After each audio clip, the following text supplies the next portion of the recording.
दोस्तों next upcoming episode काफ़ी ही ज़्यादा धमाकेदार होने वाला है। हम देखेंगे अनुपमा मनोहर जी की जान बचाती है।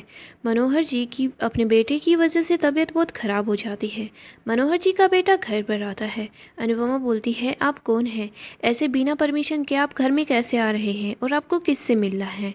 मनोहर जी का बेटा बोलता है, तू इस घर की नौकरानी है ना, तू जाकर मेरे लिए ठंडा सा पानी लेकर आ। अनुपमा बोलती है, लेकिन आप बताओ तो सही आप कौन हो?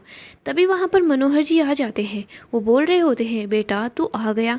तो अनुपमा को पता चल जाता है कि ये तो मनोहर जी का बेटा है। मनोहर जी अपने बेटे को गले लगाते हैं, लेकिन मनोहर जी का बेटा अपने पिताजी को धक्का मार देता है। मनोहर जी दूर आकर गिरते हैं। अनुपमा मनोहर जी को संभाल रही होती है। अनुपमा बोलती है, आप इनके साथ ऐसे कैसे कर रहे हैं? ये आपके पिताजी हैं, कोई और नहीं जो आप इन्हें ऐसा धक्के मार रहे हैं। मनोहर जी का बेटा मनोहर जी को बोल रहा होता है, पापा आप ये जो प्रॉपर्टी है ना, इसे अब मेरे नाम कर दो। मैंने आपको कितनी बार बोला है, लेकिन नहीं, आपको तो यहाँ पर ये डांस करते रहना है।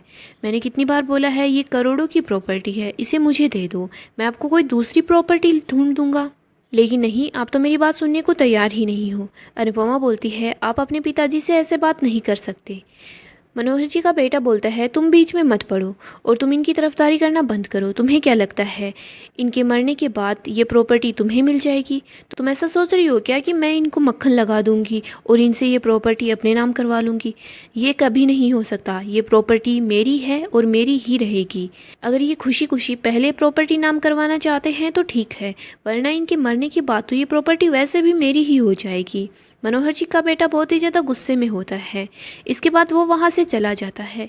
इधर अनुपमा देखती है कि मनोहर जी की तबीयत अचानक से बहुत ज़्यादा ख़राब हो गई है। वो पर्स पर गिर जाते हैं। अनुपमा उन्हें उठाने की कोशिश करती है, लेकिन वो नहीं उठते। अनुपमा किसी से मदद मांगने की कोशिश करती है, लेकिन अनुपमा की कोई मदद नहीं करता। अनुपमा वहाँ पर पास में एक ठेला देखती है। अनुपमा मनोहर जी को उस ठेले पर लेटा देती है और वो उन्हें हॉस्पिटल की तरफ ले जा रही होती है। अनुपमा उनकी बहुत ज़्यादा हेल्प करती है। अनुपमा टाइम रहते ही मनोहर जी को हॉस्पिटल भी ले जाती है। यहाँ पर उनका इलाज शुरू हो जाता है। अनुपमा उनके लिए बहुत परेशान होती है।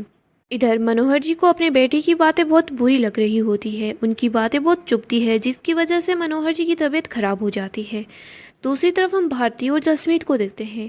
वो दोनों ही अनुपमा के लिए बहुत परेशान हो रहे होते हैं। वो अनुपमा के पास कॉल करते हैं तो अनुपमा उन दोनों को बताती है कि क्या हुआ। जसमीत बोल रही होती है, अनु तो वहाँ पर सिर्फ खाना बनाने के लिए जाती है, तो ये सब काम मत किया कर। अनुपमा बोल रही होती है, एक आदमी अगर मेरे सामने उसकी जान जा रही है तो क्या मैं उसकी हेल्प भी ना करूँ? दूसरी तरफ हम राही को देखते हैं। सब लोग बार बार राही को ही हर चीज़ के लिए दोषी ठहराते हैं। प्रेम और पराग ये दोनों राही का साथ देते हैं। पराग क्याथी को बोल देता है कि क्याथी जी, आप ऐसे ही हर बात पर राही को दोषी नहीं ठहरा सकती। राही की इन सब में कोई भी गलती नहीं है, लेकिन हर चीज़ में जब भी साफ फैमिली की कोई बात आती है तो हर बात के लिए आप राही को ही बोल देती है। क्यों, माही उस घर की बेटी नहीं है क्या? माही भी उसी अनुपमा की बेटी है जिसकी राही है। क्याथी को ये बात बहुत बुरी लगती है कि पराग हमेशा राही की साइड लेता है।